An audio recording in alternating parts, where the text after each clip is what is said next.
था जिसमें दो गरीब भाई बहन रहते थे। बहन का नाम मीरा था, भाई का नाम राहुल था। उनके माता पिता दोनों ही मर चुके थे और घर की सारी जिम्मेदारी राहुल के सर पर आ गई थी।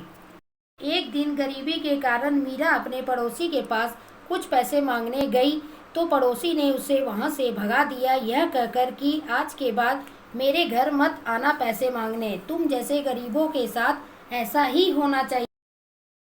तो मीरा वहां से उदास होकर अपने घर आ गई। तब राहुल ने अपनी बहन को उदास देखा तो वह पूछने लगा कि क्या हुआ तुम्हें, तुम इतनी उदास क्यों हो। तब मीरा ने अपने भाई को सारी बातें बताई।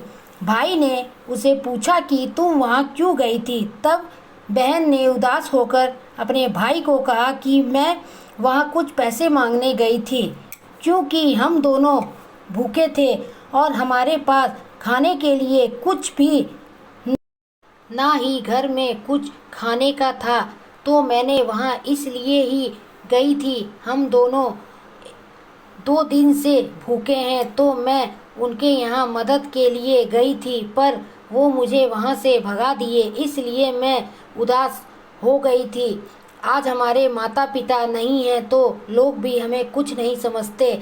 आज अगर माता पिता होते तो ऐसा कभी भी नहीं होता। हम दोनों के तो अपनी बहन की ये सारी बातें सुनकर राहुल भी उदास हो गया। तो फिर राहुल ने सोचा मुझे कुछ करना हो, तो फिर राहुल काम की तलाश में निकल पड़ा। बहुत जगह काम मांगने गया पर कोई भी राहुल को काम नहीं दे रहे, तो राहुल उदास हो गया, पर वो हार नहीं माना और फिर वह एक जगह और काम मांगने गया तो एक आदमी को दया आ गई और उसने उसको काम पर रख लिया। कहानी से हमें यह सीख मिलती है कि जिनके माता पिता नहीं होते उनका भगवान होता है, और चाहे पड़ोसी हो या परिवार, कोई किसी का नहीं हो।